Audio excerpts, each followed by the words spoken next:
Bismillahirrahmanirrahim. Assalamualaikum warahmatullahi wabarakatuh. Waalaikumsalam warahmatullahi wabarakatuh. Innal hamdalillah nahmadu wa nasta'inuhu wa nastaghfiruh wa na'udzu billahi min shururi anfusina wa min sayyiati a'malina.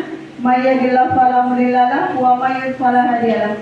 Asyhadu an la ilaha illallah wahdahu la syarika lahu wa asyhadu anna Muhammadan abduhu wa rasuluh. Rabbi shrah li sadri wa yassir li amri wahlul 'uqdatam min lisani yafqahu qawli. Alhamdulillah, pada kesempatan kali ini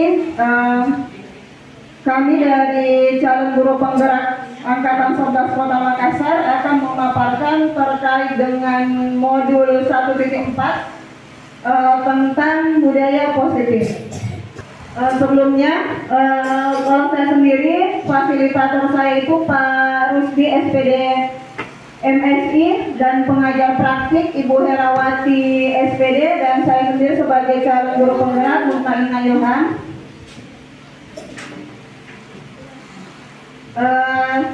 Dan Pak Rijal, fasilitatornya adalah Ibu Musdalifah SPD MPD, pengajar praktiknya Pak Anwar SPD, dan Pak Rijal sendiri sebagai calon guru penggerak Angkatan 11 Kota Makassar.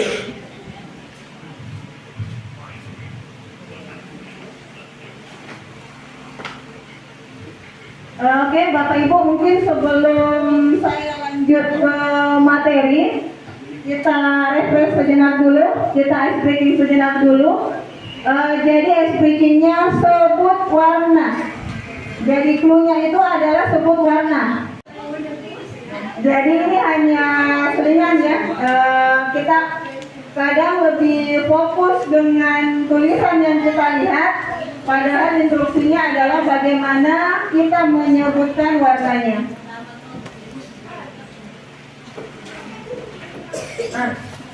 Jadi mungkin saya lanjutkan. Untuk konsep inti budaya positif itu ada 8 ya, ada 8 poin yang nanti saya akan berbagi dengan Pak Rijal. Yang pertama terkait dengan perubahan paradigma belajar, yang kedua tentang disiplin positif, yang ketiga nilai-nilai kebajikan, yang keempat kebutuhan dasar manusia, yang kelima motivasi perilaku manusia, yang keenam posisi kontrol guru, yang ketujuh tentang keyakinan kelas, dan terakhir tentang segitiga restitusi. Ketika kita berbicara terkait dengan budaya positif, maka kita ambil contoh adalah perbandingan dengan hidup tumbuh-tumbuhan seorang petani. Jadi ibaratnya seorang pendidik atau guru itu adalah bagi seorang petani, dalam hakikatnya kewajibannya adalah hanya sebatas menuntun. Jadi kita hanya sebatas menuntun, kita kewajibannya hanya sebatas bagaimana memperbaiki. Sebagaimana seorang petani, dia hanya memperbaiki kondisi tanah, memelihara tanaman padi, memberi pupuk dan air, membasmi ulat-ulat, jamur dan yang mengganggu hidup tanaman dan lain sebagainya. Jadi memang kita itu tidak kita nggak memiliki kontrol full kepada peserta didik kita, karena memang pada faktanya kita itu adalah sebagai penuntun. Jadi di eksplorasi konsep ada terkait dengan perubahan paradigma stimulus respon lawan teori kontrol, arti disiplin, dan 3 motivasi perilaku manusia, keyakinan kelas, hukuman dan penghargaan, kebutuhan dasar manusia, posisi kontrol, dan juga segitiga restitusi. Pembelajaran dengan paradigma baru. Pembelajaran dengan paradigma baru merupakan pembelajaran yang dirancang berdasarkan prinsip pembelajaran berdiferensiasi, sehingga para peserta didik belajar sesuai dengan kebutuhannya, berdasarkan tahap perkembangan sesuai teori psikologi modern untuk mewujudkan profil pelajar Pancasila. Mungkin sebelum saya melanjutkan, ada dari Bapak Ibu yang ingin berkomentar terkait dengan bagaimana kita melihat pembelajaran zaman dulu dengan pembelajaran pada hari ini. Mungkin ada yang mau berkomentar dulu? Pembelajaran dahulu dengan pembelajaran kita yang saat ini. Kalau pembelajaran dahulu mungkin Terima kasih. Assalamualaikum warahmatullahi wabarakatuh. Terima kasih atas kesempatannya. Kalau pembelajaran dahulu mungkin dia berfokus pada buku-buku yang ada. Tetapi kalau pada zaman sekarang itu pembelajarannya lebih ke teknologi. Jadi mengikut perkembangan zaman. Mungkin seperti itu. Terima kasih. Ya, itu diantara perbedaannya kalau kita berbicara pembelajaran yang dahulu dengan yang sekarang. Mungkin ada pandangan yang lain? Bagaimana? Ada? Bagaimana kemudian pembelajaran dengan paradigma baru atau terkait dengan pembelajaran berdiferensiasi? Nah, pembelajaran berdiferensiasi. Jadi ketika kita berbicara terkait dengan pembelajaran berdiferensiasi, artinya adalah pembelajaran yang kita lakukan kepada peserta didik berdasarkan pada kemampuan mereka. Jadi berdasarkan kemampuan mereka. Jadi boleh jadi mungkin ada dalam satu kelas kita membuat suatu kelompok, di mana kelompok itu kita bagi. Misalnya dari segi gaya belajar, ada auditori, ada visual, atau mungkin ada yang kinestetik, itu dari segi gaya belajar, atau dari segi kemampuannya dalam menghitung. Tentu kita nggak bisa menyamakan tugas antara anak-anak yang mungkin sudah hafal perkalian, yang mungkin dia akan cepat selesai, dengan anak-anak yang masih lambat.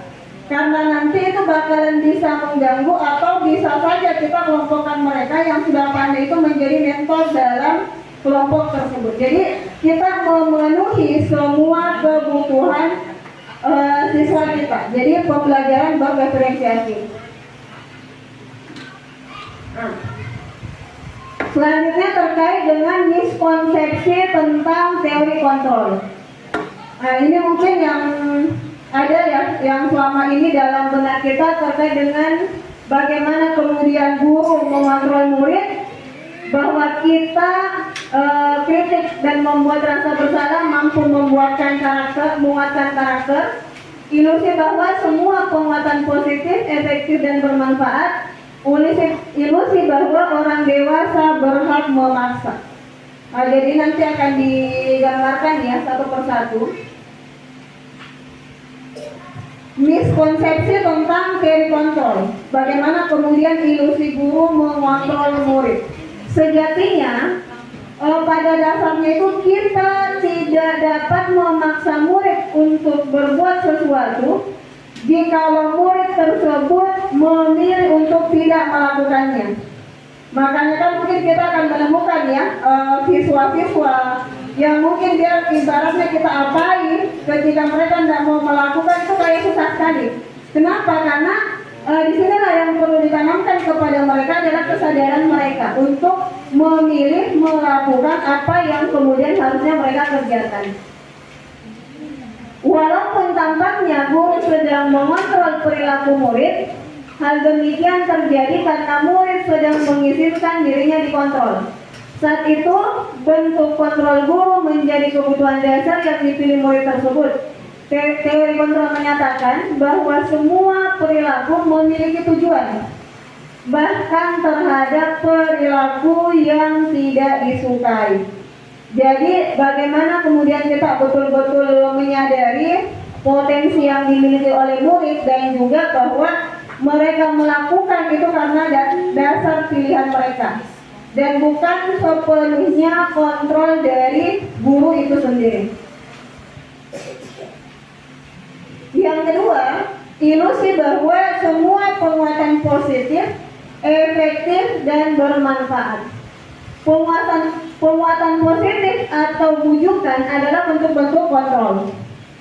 Segala usaha untuk mempengaruhi murid agar mengulangi suatu perilaku tertentu adalah suatu usaha untuk mengontrol murid tersebut. Dalam jangka waktu tertentu, kemungkinan murid tersebut akan menyadarinya dan mencoba untuk menolak tuntutan kita, atau bisa jadi murid tersebut menjadi tergantung pada pendapat sang guru untuk berusaha.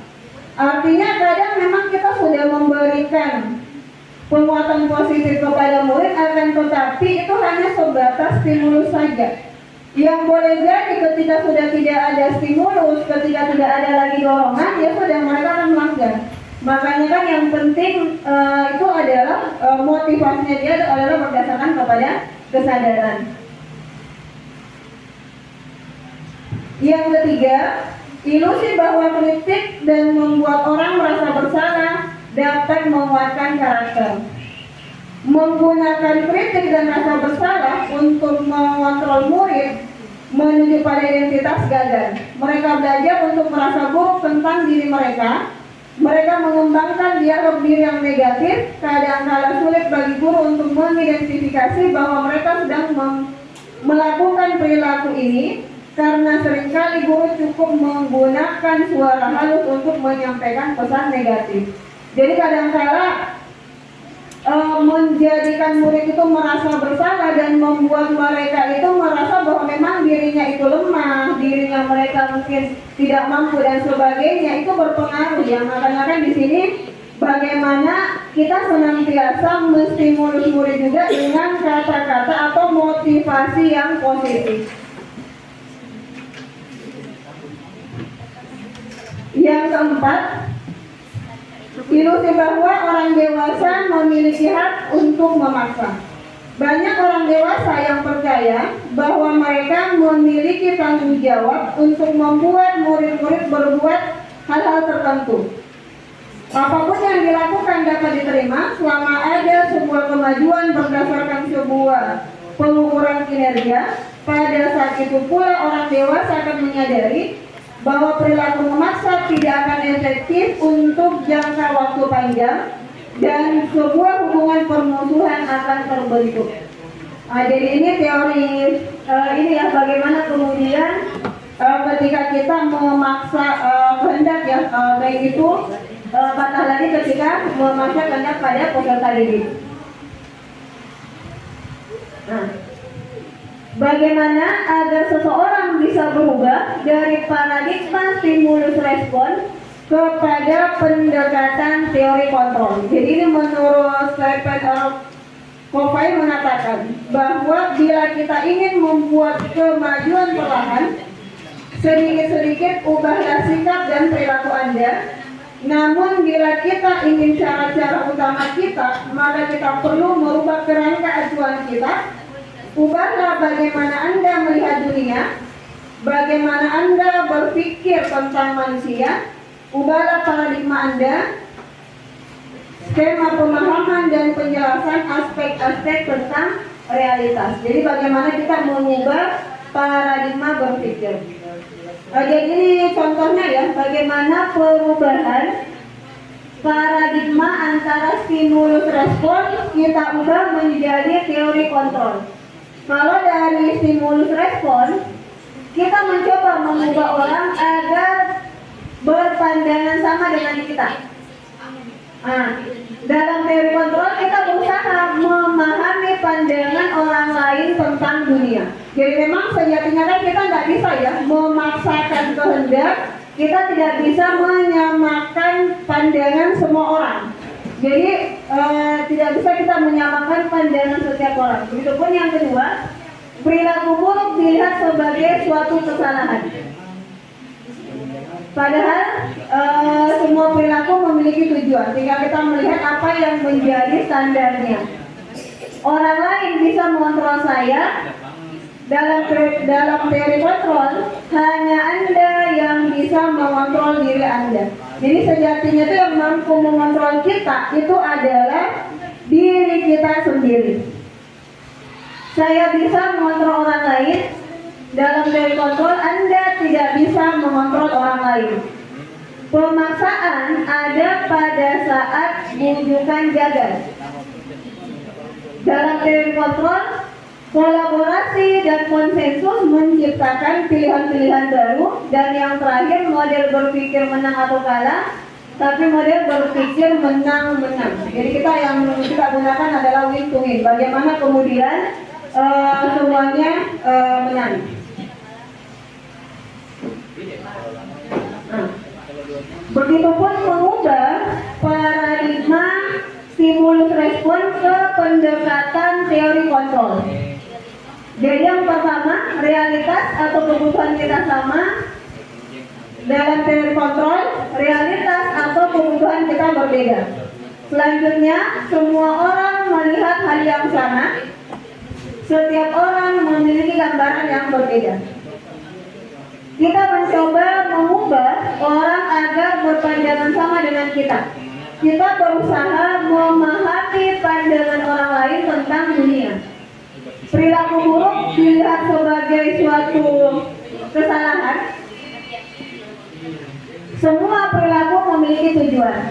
Orang lain bisa mengontrol saya, hanya Anda yang bisa mengontrol diri Anda. Saya bisa mengontrol orang lain, Anda tidak bisa mengontrol orang lain. Pemaksaan ada pada saat bujukan gagal. Kolaborasi dan konsensus menetapkan pilihan-pilihan baru. Model berpikir menang kalah menjadi model berpikir win to win atau menang-menang. Jadi itu terkait dengan perubahan paradigma yang kemudian ini kayak ada erat kaitannya ya kalau kita berbicara terkait dengan disiplin positif. Jadi disiplin sendiri dia itu berasal dari kata disiplina yang berarti belajar. Yang disiplin ini mengacu pada disiplin diri yang memiliki tanggung jawab terhadap apa yang dilakukannya berdasarkan nilai-nilai yang diyakini. Disiplin positif merupakan salah satu cara penerapan disiplin yang bertujuan untuk menumbuhkan kesadaran serta memberdayakan peserta didik tanpa imbalan penghargaan atau reward, ancaman atau hukuman. Sebagai pendidik, kita adalah menciptakan peserta didik yang memiliki disiplin diri sehingga mereka berperilaku mengacu kepada nilai-nilai kebajikan universal dan memiliki motivasi intrinsik dalam perubahan perilaku ke arah yang lebih baik. Jadi ketika kita berbicara reward ya, adanya penghargaan ataupun sanksi, sebenarnya itu bisa saja berefek positif kepada siswa, akan tetapi adanya penghargaan atau sanksi itu pun bisa berdampak negatif. Kenapa? Karena ketika siswa senantiasa diberikan penghargaan ataupun sanksi, bisa jadi mereka itu akan melakukan sesuatu hanya karena dorongan sanksi atau takut akan sanksi atau hanya mengharapkan kepada imbalan yang namanya penghargaan.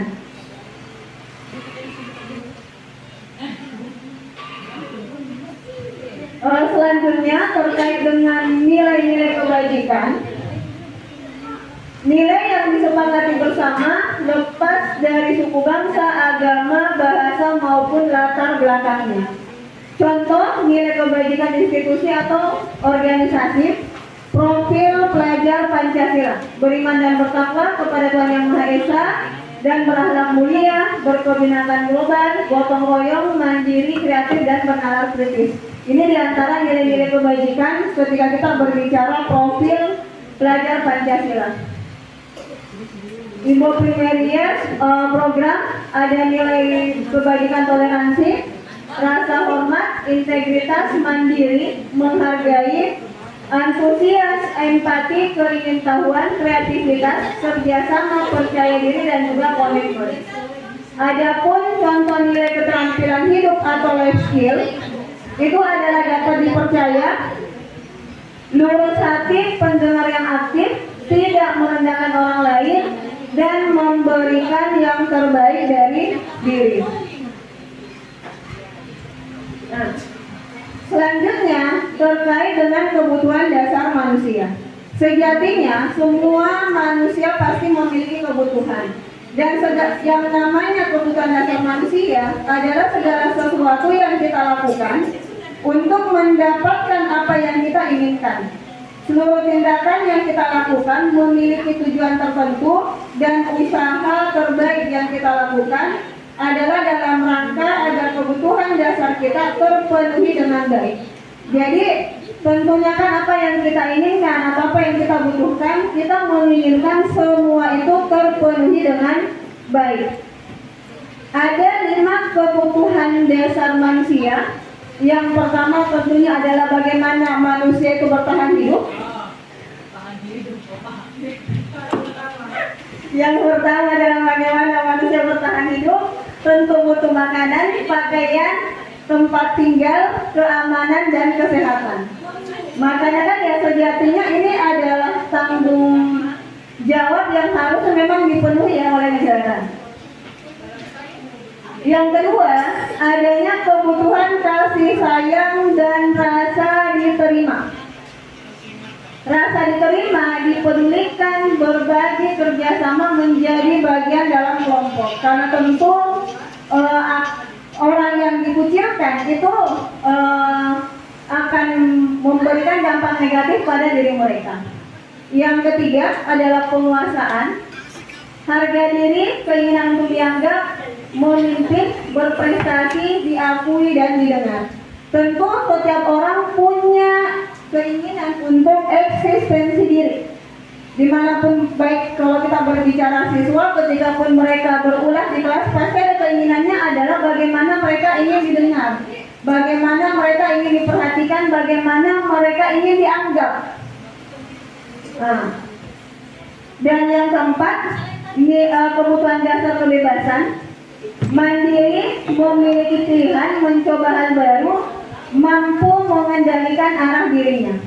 Dan yang terakhir adalah kesenangan, bermain, humor, antusiasme, dan juga tertawa. Jadi ini adalah 5 kebutuhan dasar manusia yang sebenarnya inilah yang berupaya kita juga penuhi ya, baik pada diri kita maupun pada para peserta didik. Sebutkan kebutuhan apa yang sedang berusaha dipenuhi. Ini ada contoh kasus ya. Jadi dari 5 kebutuhan tadi, apakah bertahan hidup, kasih sayang, penguasaan, kebebasan atau kesenangan. Jadi dari kasus yang pertama, sebutkan kebutuhan apa yang sedang berusaha dipenuhi. Dinda, seorang anak kelas 3 SD, begitu tiba di rumah, sepulang dari sekolah menangis dan mengadu pada ibunya bahwa dia benci pada Ibu Rani gurunya. Jadi dia benci pada Ibu Rani gurunya. Menurut Anda, kebutuhan apa yang berusaha dipenuhi oleh Dinda? Jika jawabannya seperti ini, bila Anda berada dalam posisi Ibu Rani dan mendengar informasi dari ibunya Dinda tentang perasaan Dinda hari itu, apa yang Anda lakukan pada Dinda besok ketika Dinda masuk sekolah agar kebutuhan Dinda terpenuhi? Jadi ini salah satu contoh kasus ya.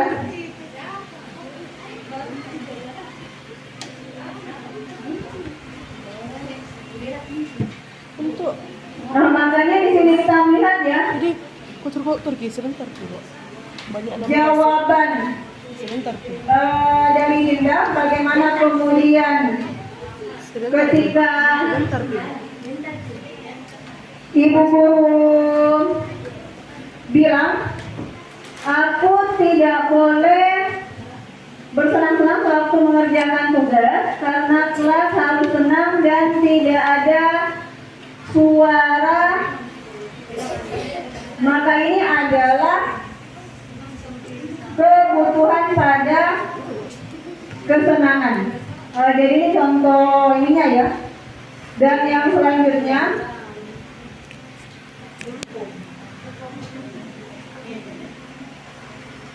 Ibu guru tidak menyapaku hari ini, padahal aku pakai jepit rambut yang baru.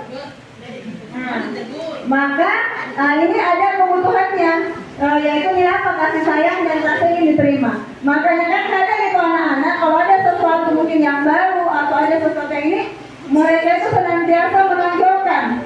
Kenapa? Karena ada kebebasan mereka itu ingin diterima, ingin diapresiasi.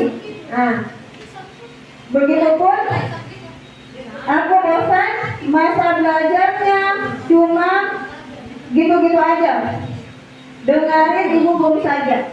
Nah, adanya rasa ingin bebas, adanya rasa kebebasan yang diinginkan oleh peserta didik. Aku sedang gambarku tidak rapi, malah itu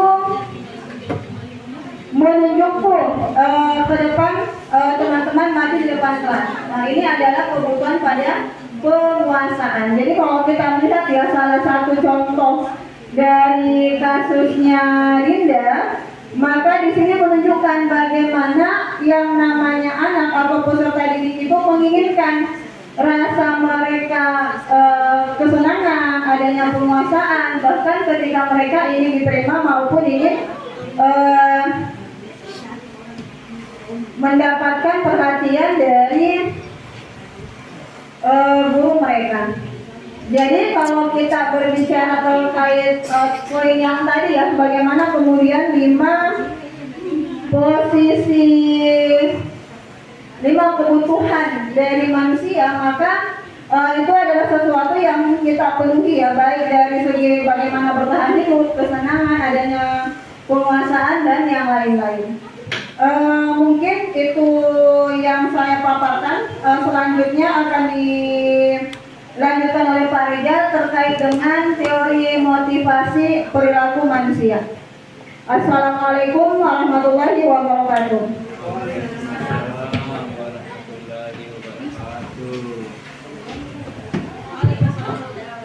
Bismillahirrahmanirrahim. Assalamualaikum warahmatullahi wabarakatuh. Kayaknya sudah mulai lobet. Luar biasa apa yang disampaikan oleh Bu Mutmainah. Tadi ada 5 kebutuhan dasar kita sebagai manusia. Sekarang saya masuk ke teori motivasi perilaku manusia. Sebelum saya masuk ke teori motivasi perilaku manusia, pada dasarnya kita sebagai manusia melakukan suatu hal, pasti ada yang diinginkan, entah itu dari luar ataupun dalam diri tak pribadi. Di sini terbagi atas 2, seperti yang saya bilang, ada motivasi eksternal dan motivasi internal. Yang pertama itu untuk menghindari ketidaknyamanan. Apa yang akan terjadi apabila saya tidak melakukannya? Kemudian yang kedua, masih motivasi eksternal, untuk mendapatkan imbalan dari orang lain atau institusi. Apa yang akan saya dapatkan apabila saya melakukannya? Berarti kita atau siapapun itu berharap adanya pemberian. Kemudian motivasi internalnya, tujuan disiplin positif untuk menghargai diri sendiri, menjadi insan sesuai dengan harapan kita. Saya akan menjadi orang yang seperti apa bila saya melakukannya. Kemudian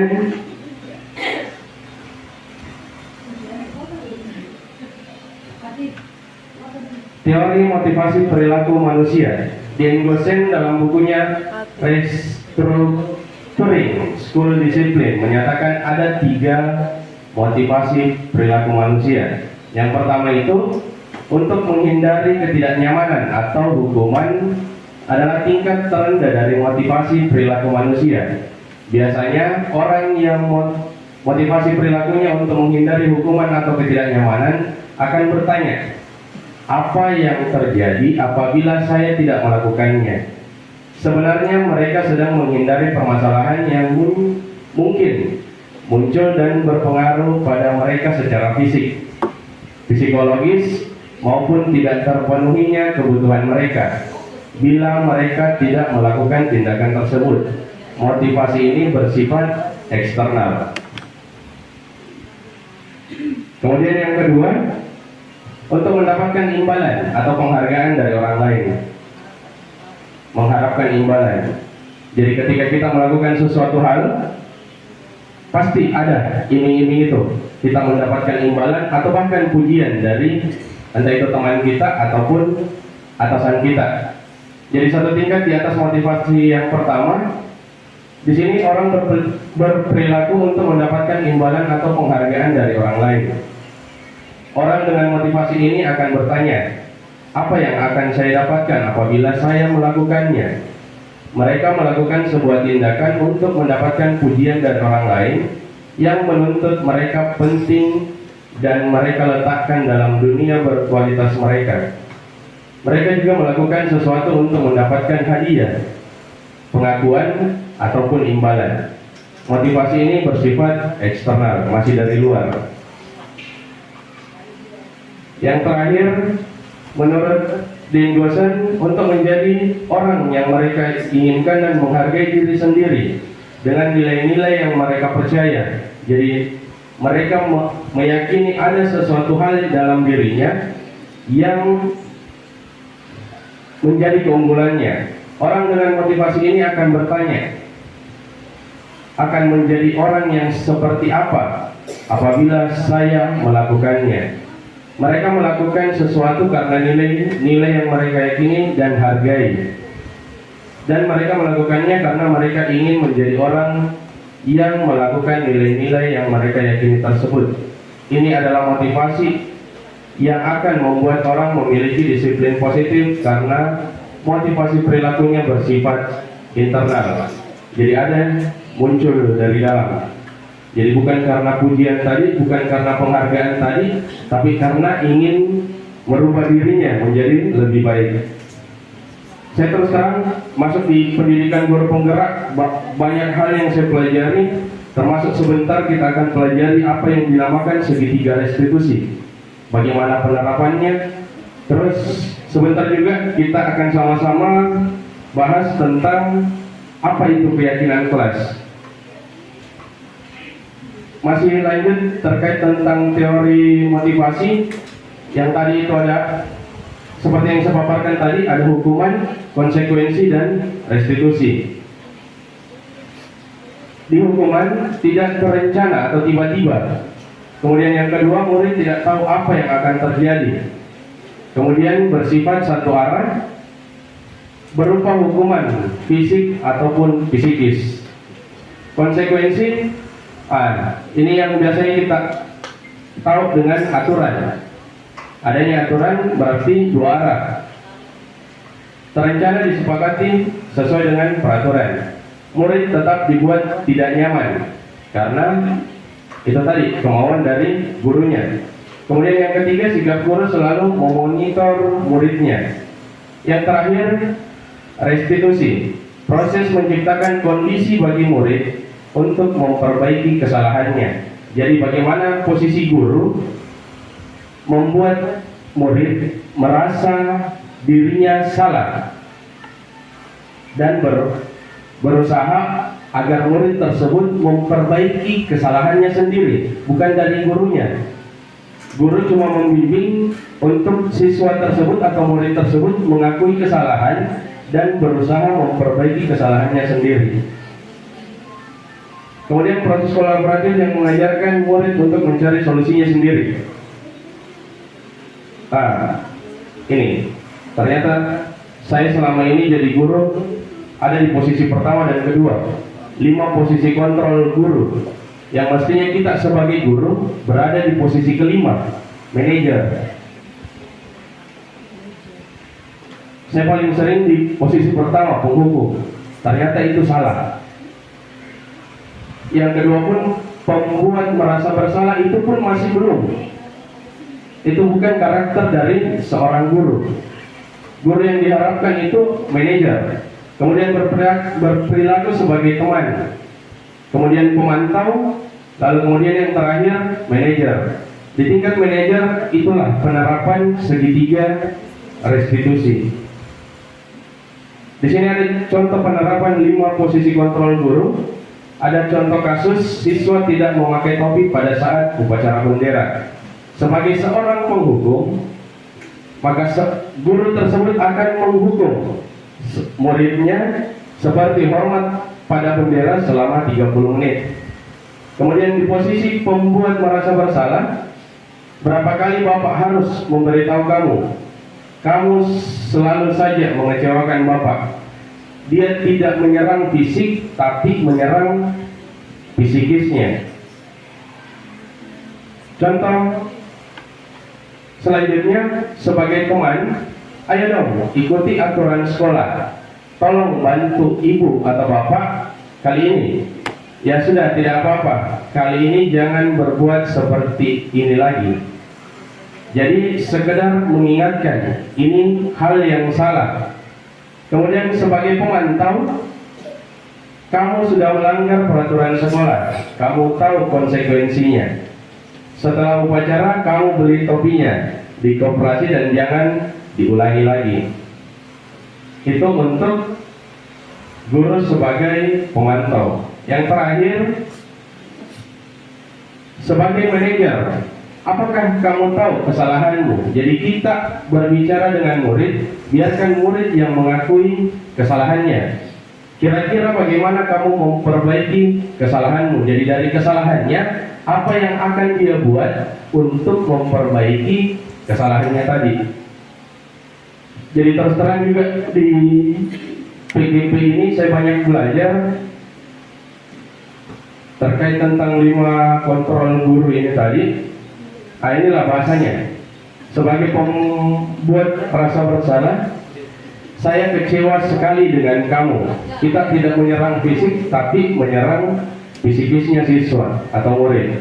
Kemudian yang kedua, untuk penghukum, kamu tidak pernah benar melakukannya. Ingat, setiap murid atau siswa memiliki keunikannya masing-masing.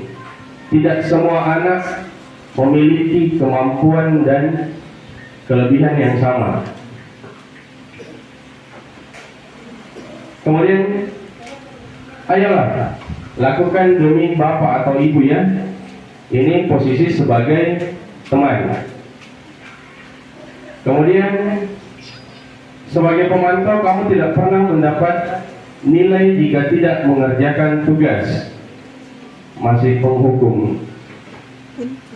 Manajer, apa rencanamu untuk menyelesaikan masalah ini? Jadi dari masalah yang kamu buat sendiri, bagaimana kamu menghasilkan solusi sendiri?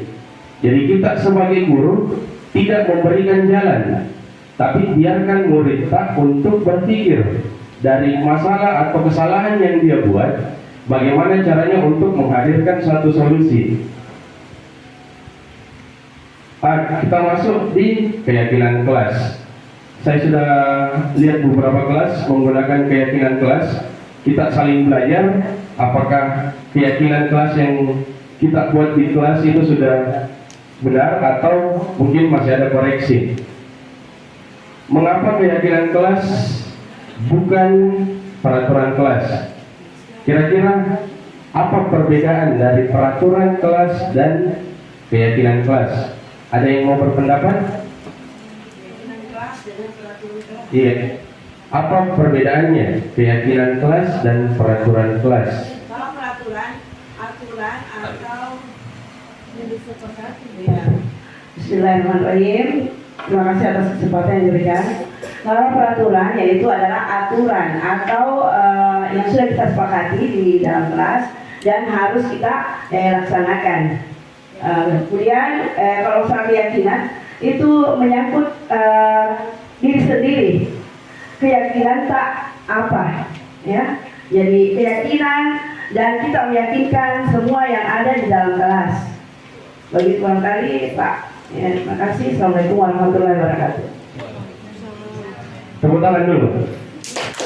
Jadi ternyata saya juga di sini baru tahu peraturan kelas dan keyakinan kelas itu berbeda. Kemarin sempat di Loka 2 dibahas, ternyata selama ini saya salah. Peraturan kelas saya ambil untuk jadi keyakinan kelas, ternyata itu berbeda. Ini tadi, apa perbedaan peraturan kelas dan keyakinan kelas? Keyakinan kelas adalah kesepakatan yang dibuat bersama antar guru dan murid untuk menciptakan lingkungan belajar yang positif dan produktif di dalam kelas. Sedangkan peraturan kelas biasanya dibuat oleh guru tanpa melibatkan murid atau siswa. Contoh, rambut, tidak boleh panjang. Itu kan tanpa kesepakatan dari murid. Maunya murid, ya rambutnya panjang. Kita buat dalam keyakinan kelas, maunya murid, maunya guru diramukan jadi satu. Kita buat aturan, buat keyakinan kelas. Siswa panjang rambutnya maksimal 3 cm. Di sini ada pembentukan keyakinan kelas. Yang pertama yaitu bersifat abstrak, kemudian berupa pernyataan yang universal, sudah dibahas tadi sama Ibu Mutmainah. Kemudian sedikit agar mudah diingat. Kemudian yang berikutnya sesuai dengan kondisi kelas. Jadi sesuaikan dengan kondisi kelas tak. Kemudian yang terakhir, semua warga sekolah atau warga kelas dilibatkan agar pada saat pembuatan keyakinan kelas. Di sini ada langkah-langkah membuat keyakinan kelas. Yang pertama, meminta murid untuk menuliskan keyakinan kelas. Jadi dari keseharian mereka, apa yang mereka tidak sukai, itu yang dicatat. Kemudian sebentar bakalan diramu menjadi satu keyakinan kelas. Kemudian membahas keyakinan kelas yang telah ditulis. Jadi dari setelah murid tak menuliskan apa-apa keyakinan kelas yang mereka buat, kita membahasnya dengan murid.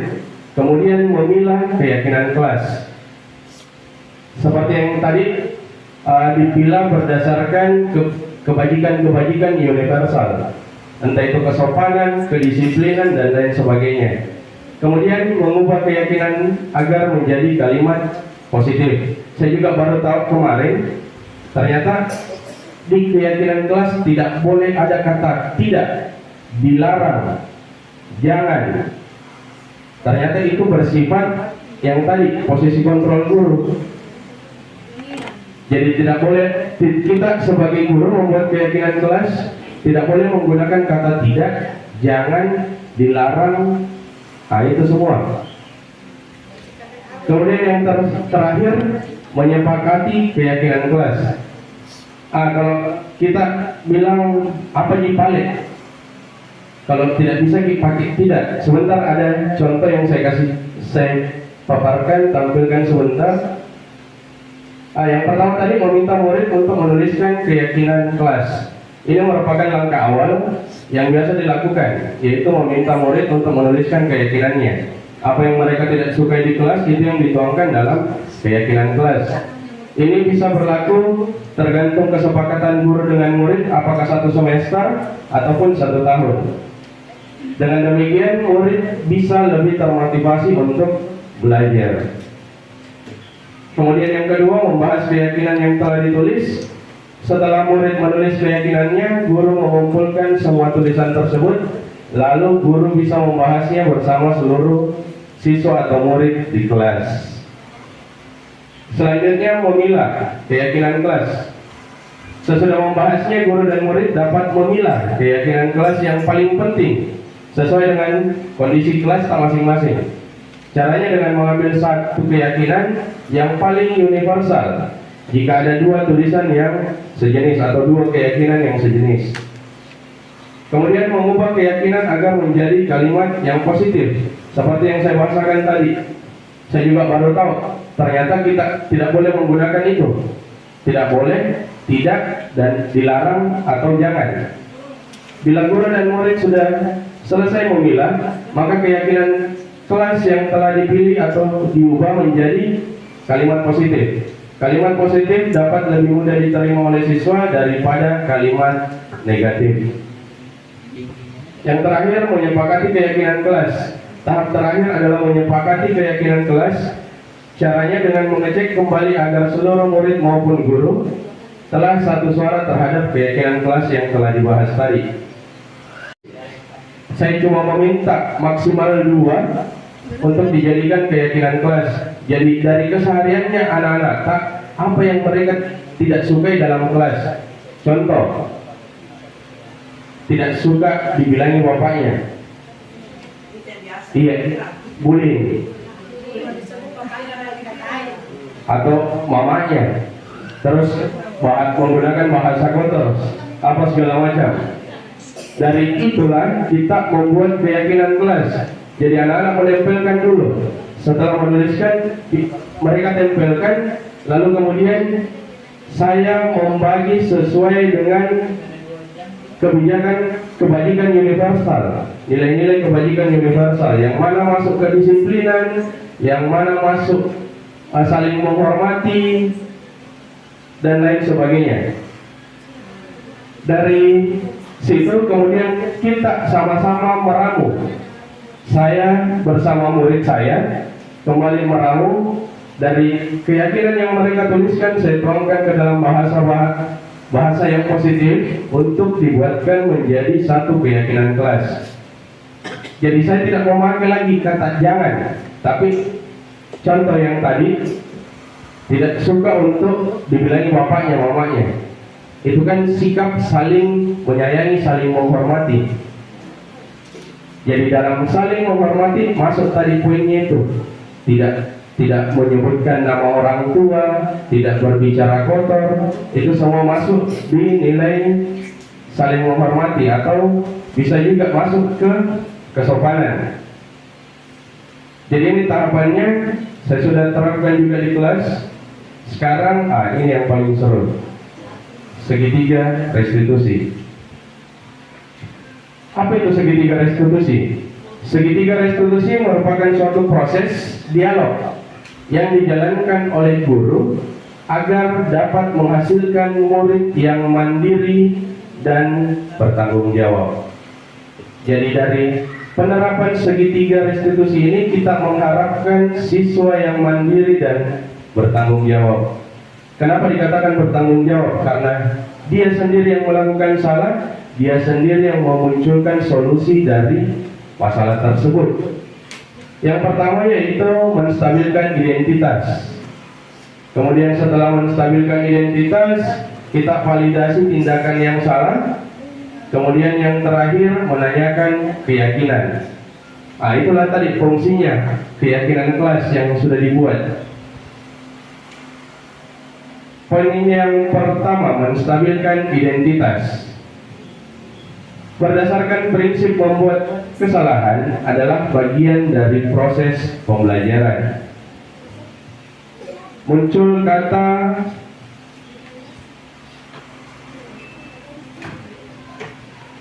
berbuat salah itu wajar. Tidak ada manusia yang sempurna. Ibu atau bapak juga pernah melakukan hal yang sama. Kemudian ibu dan bapak tidak mau mencari siapa yang salah, tapi ibu dan bapak ingin mencari solusi dari permasalahan ini. Kemudian yang terakhir, kamu berhak merasa begitu. Inilah bahasa-bahasa yang kita gunakan ketika menstabilkan identitas. Ketika kita mendapatkan murid yang bermasalah, panggil, ajak ngomong, ajak ngobrol. Inilah bahasa yang pertama, menstabilkan identitas. Jadi kita buat siswa tak nyaman dulu sama kita. Tidak selamanya apa yang mereka lakukan itu betul-betul salah. Kita pun pernah melakukan hal yang sama. Kemudian masuk ke tahap kedua, validasi tindakan yang salah, yaitu kamu pasti punya alasan mengapa melakukan hal tersebut. Kemudian padahal kamu bisa melakukan yang lebih buruk dari ini, atau kamu patut bangga karena telah melindungi sesuatu yang penting buat kamu. Karena biasanya ada anak-anak yang bertengkar karena diambil bukunya, diambil pulpennya, disembunyi tasnya, apa segala macam. Kemudian kamu melakukannya karena mempertahankan sesuatu yang penting bagimu. Jadi karena ada sesuatu hal yang anak tersebut rasa penting, makanya dia berbuat di luar dari kemauannya. Di tahapan yang terakhir, menanyakan keyakinan. Apa keyakinan kelas kita? Nilai-nilai apa saja yang telah kita sepakati bersama? Kemudian seperti apa gambaran sebuah kelas yang ideal menurut kamu? Terus kamu ingin menjadi orang yang seperti apa? Ini menanyakan keyakinan sebenarnya kita memancing murid, memancing insting mereka, bagaimana gambaran mereka ke depan. Mereka punya cita-cita. Ketika dia melakukan kesalahan, kita kembalikan ke dirinya masing-masing. Ketika kalian melakukan ini, hal apa yang bakalan terpending misalkan? Ketika cita-cita tak menjadi seorang dokter atau polisi, kira-kira ini sejalan tidak dengan cita-cita tak? Ini ada contoh penerapan segitiga restitusi kemarin yang sudah saya buat di, kalau saya tidak salah kemarin demonstrasi konstekstual. Kita harus buat penerapan video penerapan segitiga restitusi. Ini juga merupakan tugas saya sama Ibu Mutmainah dalam aksi nyata. Kita berbagi praktik baik, diseminasi budaya positif. Ini mengenai keyakinan keras. Kalau saya membandingkan kita ini kan tidak satu, artinya beda generasi. Kalau kita dulu memang sudah pernah kita terapkan, cuma bukan keyakinan keras, tapi langsung kesepakatan keras. Jadi kita sebelum mengajar itu ada kesepakatan kita buat. Apa ya? Anak-anak disuruh bahwa ini dalam proses pembelajaran ini, apa yang harus kita lakukan. Misalnya kita tidak boleh keluar sebelum, tapi kan sekarang tidak boleh mengatakan kata tidak. Sebaiknya begini. Tapi yang jadi persoalan sekarang anak-anak mengenai bahasanya, kalau tidak dikatakan tidak atau jangan, kita tidak bergerak. Karena memang dari rumahnya itu bahasanya itu memang sudah bahasa itu. Jadi ini kita memang guru dituntut memperbaiki lagi itu untuk bahasanya anak-anak. Kan selama sebaiknya misalnya anak-anak dilarang duduk di meja. Kita mengatakan, jangan di meja. Kalian kita bilang, pantaskah kita duduk di meja? Biasa saja. Artinya ini kita bertanya ke anak-anak bisa sendiri lakukan untuk sekarang. Tapi kita kembali ke guru ini anak-anaknya lagi. Bisa kamu mengerti kalau kita jangan duduk di meja. Kalian kita bilang spontan. Karena memang sudah ini bahasa-bahasa tidak dan jangan. Memang dari ini yang kita anggap selama ini paling ampuh. Tetapi dengan adanya dengan apa ini merdeka belajar atau kurikulum merdeka, memang selalu kata-kata positif. Jadi itu kata jangan atau tidak, memang kita berusaha menghaluskan. Tetapi bentuk-bentuknya juga tidak perlu. Kemarin juga saya sempat pertanyakan hal yang sama ketika di Lokakarya 2 kemarin. Saya sempat bertanya sama beberapa BP saat itu, ada 3 BP, pengajar praktik depan saya saat itu. Saya bahasakan seperti ini, Pak, Bu, Tabe, di sekolah saya itu, saya bilang lingkungannya luar biasa. Ketika saya harus tidak menggunakan kata tidak atau jangan, maka anak-anak tidak bakalan mendengar. Sebaiknya apa yang harus saya lakukan? Kembali juga dibahasakan sama pengajar praktik saya pada saat itu, sesuaikan dengan kondisi yang ada. Kembali muncul pertanyaan di saya, beda Pak, kalau kita di daerah pinggiran dengan pusat kota. Rata-rata guru di teman-teman guru di sekolah swasta memang halus bahasanya, karena dibantu oleh orang tuanya di rumah. Ketika sampai di rumah, anak tersebut tidak lepas dari kontrol orang tua. Beda dengan kita di daerah pinggiran. Semata-mata orang tua mengharapkan guru untuk membentuk anaknya. Makanya saya setiap awal semester selalu buat pertemuan sama orang tua murid. Karena kenapa? Saya selalu terus terang sama orang tua murid. Waktu saya dengan anak tak cuma berapa jam. Selebihnya mereka pulang sampai di rumah, saya tidak tahu apa yang mereka lakukan. Apakah dia bermain, lari kiri kanan, apa segala macam, saya tidak tahu. Jadi kembali lagi tadi yang seperti dibahasakan, ketika kita tidak menggunakan kata jangan, tidak atau dilarang, itu berat sebenarnya. Tapi dengan adanya kurikulum merdeka, kita diajarkan untuk kembali, sebenarnya lebih enak pendidikan yang dulu. Terus terang. Sebaiknya Kalau- bagaimana bahasanya yang harusnya Iya, untuk bahasanya itu tadi kita buat keyakinan kelas dengan memperhatikan nilai-nilai kebajikan yang universal, misalkan kesopanan, apa-apa saja yang bisa kita masukkan di situ.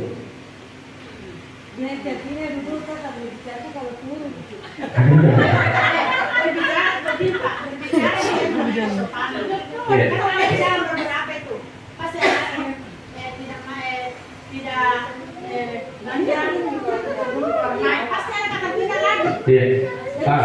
Kemarin sempat ada bahasa seperti itu kan, tidak bermain saat pelajaran.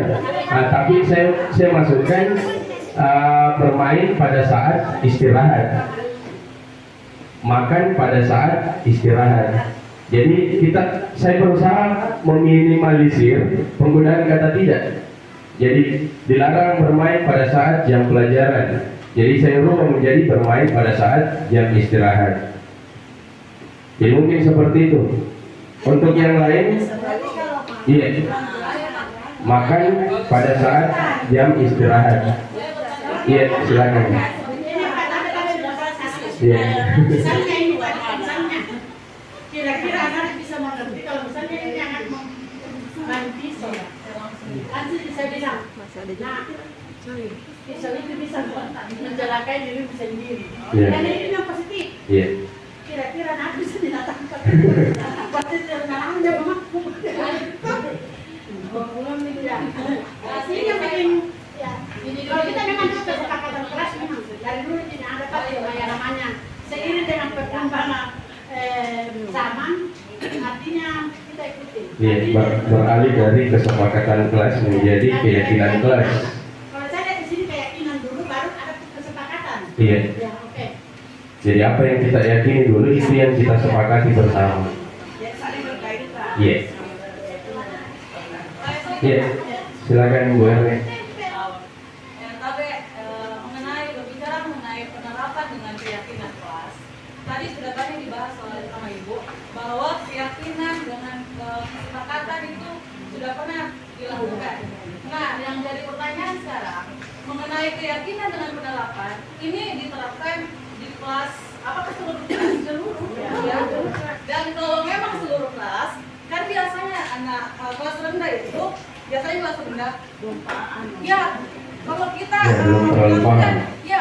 melakukan apa namanya pemahaman soal keyakinan itu masih banyak yang belum paham, apalagi masih banyak yang belum bisa membaca atau menulis begitu.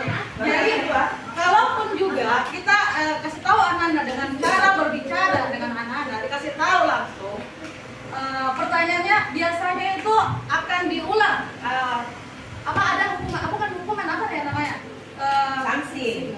Iya, biasanya akan konsekuensi. berulang. Iya, konsekuensinya biasanya akan berulang dan berulang. Itu Iya. kira-kira seperti apa yang solusinya? Seperti itu, Mas. Jadi terima kasih Bu Erne pertanyaannya. Saya jawab yang pertama dulu, apakah keyakinan kelas itu bersifat rata menyeluruh untuk seluruh kelas? Jawabannya tidak. Kita sesuaikan dengan tipikal murid tak di kelas, kondisi kelas tak, bagaimana murid tak, karena saya yakin dan percaya tidak semua kelas sama tipikalnya. Ada yang mungkin suka lari apa segala macam, mungkin di kelas rendah suka bermain. Terus untuk yang kedua, apa tadi? Saya lupa. Kalaupun diterapkan kan biasanya Konsekuensi. Berarti kalau kita membahas tentang konsekuensi itu bukan keyakinan, tapi aturan kelas. ya, maka dari itu Pak yang saya pertanyakan, terkadang keyakinan kelas yang dikasih tahu sama anak-anak, oke pada saat itu dia mungkin Iya. tetapi tidak mau nutup kemungkinannya bahwa akan terulang seperti itu dan terulang. Jadi biasanya apa yang akan kita ambil solusinya itu? Makanya kita melakukan penerapan segitiga restitusi. Jadi biasanya kita penerapan segitiga restitusi ini terhadap siswa yang sering mengulangi kesalahan yang sama. Jadi yang pertama tadi kita menstabilkan identitas dulu. Kita tanyakan ke anak tersebut apakah mereka mengakui kesalahannya atau tidak. Terus kita menanyakan keyakinan. Yang terakhir, dari keyakinan tersebut, apa kira-kira solusi yang muncul dari anak tersebut untuk menyelesaikan masalahnya. Saya izin putar videonya dulu.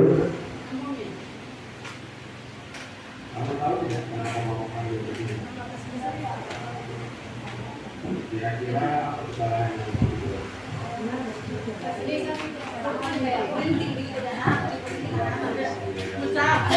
yang muncul. Ada itu Bapak juga pernah melakukan kesalahan.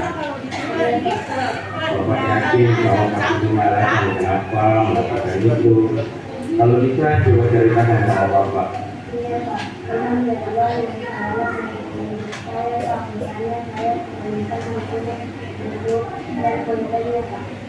Kira-kira Musa masih ingat tidak waktu pertama kali dulu di kelas 5? Dengan kelas apa yang dulu sudah kita sepakati?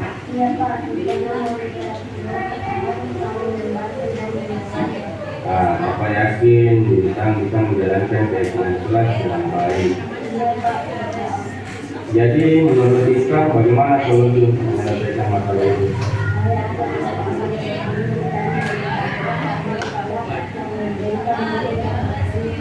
Boleh, silakan. Kalau kamu mau nanti Bapak panggilkan imam untuk kalian bisa saling bicara.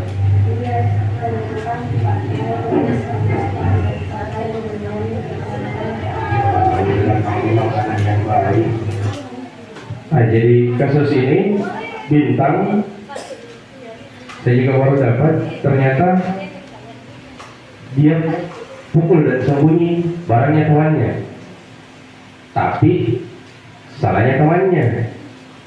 Yang saya panggil Bintang, saya coba terapkan segitiga restitusi. Tahapannya ada tadi, menstabilkan identitas, kemudian validasi tindakan yang salah, kemudian menanyakan keyakinan. Jadi saya tidak menjas anak tersebut, kau yang salah. Jadi kita biarkan anak tersebut yang bercerita. Iya Pak, saya yang salah, saya yang sembunyi bukunya imam. Kenapa? Apa alasan tak? Karena pasti anak-anak melakukan hal yang seperti itu ada alasan. Tidak mungkin tidak. Anak-anak saja aktif di kelas, satu alasannya itu mau tarik perhatian tak? Anak tersebut butuh perhatian tak? Cari-cari perhatian tak? Jadi sebenarnya untuk keyakinan kelas, bagaimana guru untuk menerapkan keyakinan kelas tersebut agar maksimal.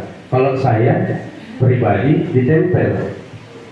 Jadi setiap saat anak-anak tahu. Jadi saya tidak perlu menegur terus-terusan. Baca keyakinan kelas tak. Apa-apa yang kita sepakati sama-sama kemarin. Jadi dari situ anak-anak mulai terbiasa. Jadi kita tidak perlu lagi menegur yang terlalu bagaimana, kecuali kesalahan yang luar biasa. Memang iya, mereka sendiri yang tulis. Hasilnya itu setelah disepakati kita buat dalam satu poster. Nah, baca apa keyakinan kelas tak yang kemarin kita buat.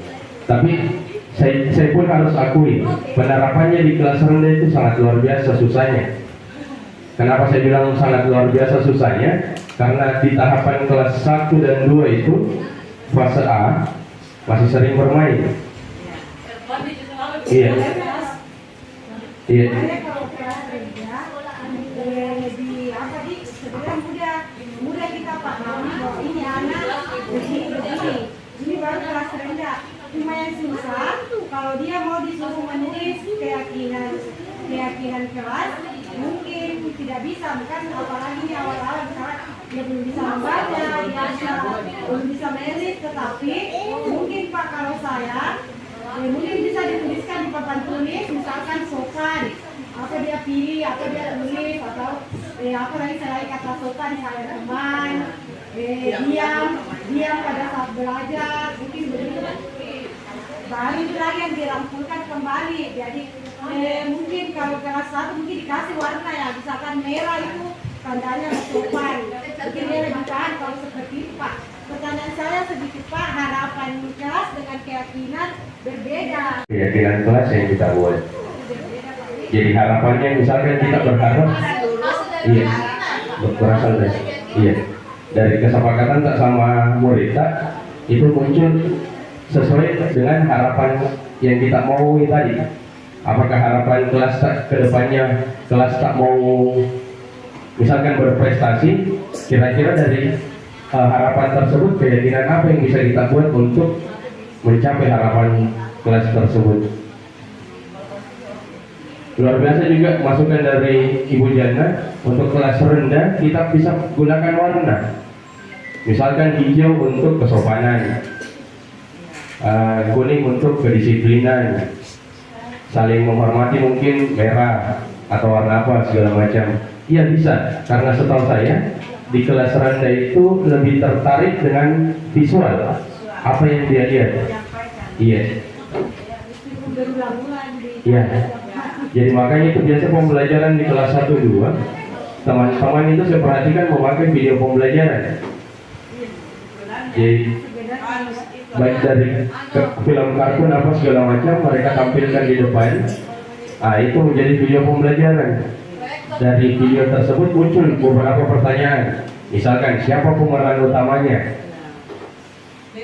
Lebih menyentuh juga Iya. Pak, karena mungkin bisa apa yang dia lihat, mungkin dia bisa pahami. Oh saya tidak boleh begini, dia tadi bilang begitu. Ya. Cepat menerima dibanding mungkin tidak sampaikan. Walaupun itu ya namanya pasti tidak boleh disampaikan ulang-ulang. Misalkan ini sampah, apa dia boleh sampah sembarangan.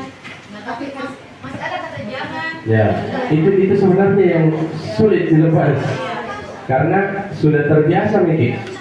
Ya, dan anak-anak juga tidak tahu dirinya kalau dilarang. Kalau kita nggak pakai kata jangan, tidak boleh. Jadi mungkin masih ada pertanyaan Bapak Ibu? Karena sebenarnya menarik di materi keyakinan kelas ini sama penerapan segitiga restitusi. Kenapa saya bilang menarik? Penerapan segitiga restitusi kita merangkap, kita sebagai guru kelas, kita juga sebagai bimbingan konselingnya anak-anak. Dan di sini juga saya banyak belajar. Ternyata kita sebagai guru itu janji menjadi seorang pembuku. Agak susah memang. Iya. Susah tapi Saya juga baru sadar kemarin. Saya biasanya sampai di poin ketiga juga. Ini 5 posisi kontrol guru. Saya biasanya itu jadi penghukum, membuat merasa bersalah, jarang-jarang jadi teman. kalau teman ya bisa jelas. Iya, karena ternyata di PGP ini, pendidikan guru penggerak, kita diharap guru sebagai manajer. Pemantau. Iya, di atasnya lagi memantau. Di atasnya lagi. Jadi kita yang memantau, kita tahu yang apa? Kita yang ajak siswa untuk memunculkan solusi tersendiri. Dia sendiri yang berbuat masalah, dia sendiri yang carikan solusi. Itu tugasnya manajer melalui penerapan segitiga restitusi itu tadi. Saya kemarin sempat aku juga, saya cuma sebatas sampai teman. Saya bukan seorang pemantau ataupun manajer. Saya bahkan biasa menjadi penghukum. Ketika anak-anak kemarin upacara hari Senin biasa terlambat, ya saya yang hukum. Kemudian membuat merasa bersalah itu juga. Tapi kalau di poin kedua ini dia lebih ke psikis, bukan ke fisik. Jadi fisikisnya yang kita serang, tapi kalau penghukum fisiknya. Jadi mudah-mudahan dari 8 materi yang Bu Mutmainah bawakan dan saya bawakan bisa kita pelajari sama-sama. Saya berdiri di hadapan tak bukan karena saya lebih dari Bapak Ibu hebat. Saya cuman menyelesaikan tugas untuk berbagi praktik baik. Apa yang saya dapatkan di pendidikan guru penggerak ini, saya share dengan teman-teman rekan sejawat agar bisa diaplikasikan di kelas tak masing-masing. Mungkin masih ada yang mengganjal. Kalau saya hari ini alhamdulillah banyak yang selama ini kita tidak pernah dengar. Hari ini ya ada sedikit lawak ternyata ini. Tapi sebenarnya materi-materi ini kalau saya lihat sebenarnya ada di PMN. Kita belum sempat buka. Jadi tapi alhamdulillah bagusnya juga karena kalau misalnya kita belajar sendiri, kadang kita tidak gampang mengerti tapi dengan adanya kegiatannya Pak Rizal yang seperti ini, kita lebih paham kita harus begini ini. Karena biar bagaimana Pak Rizal juga kan banyak ilmu yang didapat dari luar. Dan setidak-tidaknya sampai ke sini juga. Jadi itulah saya sangat mendukung memang kegiatan grup penggerak karena banyak yang selama ini kita anggap benar ternyata masih keliru. Bukan salah tapi masih keliru penerapannya kadang-kadang. Ya itu di barangkali Pak. Jadi artinya jadi juga sudah dari ilmu tepat. Insya Allah benar. Ya, berbagilah kepada teman. Iya, benar yang disampaikan. Sekolah juga Pak, yang kesini sama kepala sekolah. Benar yang disampaikan Ibu, ada di BMM di pelatihan mandiri itu ada. Saya sempat tahun kemarin Kayaknya ada apa tuh? kerja topiknya disiplin positif. Iya. Cuman saya belum kerja aksi nyatanya. Jadi semua ada materinya di BMM. Terus mungkin Tapi ini lebih jelas Pak, lebih jelas sih karena artinya ada wakil dari Bu Manina, artinya itu yang di PMM betul-betul kita belajar sendiri. Iya. Tapi dengan adanya pertemuan seperti ini, ya kita bisa lebih paham lagi ternyata harus seperti ini. Terutama dengan itu restitusi ya. iya, penerapan segitiga restitusi. Ternyata kalau anak-anak salah harus begini, harus begini. Iya. Jadi ketika kita melihat bagaimana penerapan segitiga restitusi, ini sebenarnya lebih menyasar ke siswa SMP, SMA, karena memang dia di sana ada guru bimbingan konselingnya, guru BK. Sedangkan kita di SD tidak ada guru BK. Kita merangkap guru kelas, wali kelas, dan guru BK. Jadi memang agak rumit kebiasaan kita yang agak menekan ke anak-anak. Ternyata di kurikulum Merdeka ini betul-betul anak-anak merdeka. Kita harus lembut bagaimana segala macam. Kemarin saya di Loka 2 juga sempat satu kelas dengan guru swasta. Halus sekali caranya ngomong. Diputar videonya, ternyata betul-betul bahasanya lembut sekali sama anak-anak. Iya. Itu faktor utamanya. Ada juga salah satu faktor baru yang saya lihat. Ini kita di sini anak-anak masih lebih banyak yang tidak melalui TK, tahu. Sedangkan itu di TK memang harus ada namanya itu masa transisi. Jadi itu betul-betul di kelas rendah itu harus dia tahu apa itu apa saja yang pernah diterapkan di baik kekurangannya itu anak-anak maupun kelebihannya. Jadi memang itu kalau ada di sini maka saya sudah ada sekolah memang itu TK Pak, dia memang kerjasama dengan SD. Yang jadi contoh sekarang itu SD baik. Jadi dia itu Pak, itu memang di TK itu ada memang programnya itu mengunjungi SD. Sebelum dia tamat itu ada memang kunjungannya ke SD. Jadi tidak terlalu anak-anak itu tidak maksudnya tidak kaku lagi. Tidak kaku lagi, karena mereka sudah kenal gurunya. Dan itu juga gurunya, bisa juga diinfokan kepada guru kelas 1 bahwa ini anak kelebihannya ini anak kekurangannya ini. Jadi memang itu masa-masa transisinya memang dia artinya tidak terlalu jauh lah. Karena misalnya di TK itu gurunya lemah lembut. Dapat SD kelas baru kelas 1 gurunya agak keras. inilah yang membuat anak-anak agak semangat untuk belajar. Karena dia masih mencari kebiasaan yang lain. kebiasaan yang Iya. TK yang cenderung memang lembut. Iya. Dan apa anak, jadi makanya memang ada namanya masa transisi memang. Iya. Itu guru kelas rendah harus dipahami memang masa transisi anak-anak. Iya.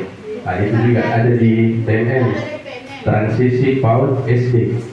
Iya. Jadi sebenarnya luar biasa kalau kita berbicara guru kelas 1. Kenapa saya bilang luar biasa? Kesabaran harus lebih. Kemudian juga sekarang harus saya akui dibanding pendidikan tak dulu, ketika saya pribadi jadi murid, ada yang hilang memang sampai saat sekarang. Dulu memang dikatakan mendidik dan mengajar, sekarang sisa mengajar. Mendidiknya itu pudar.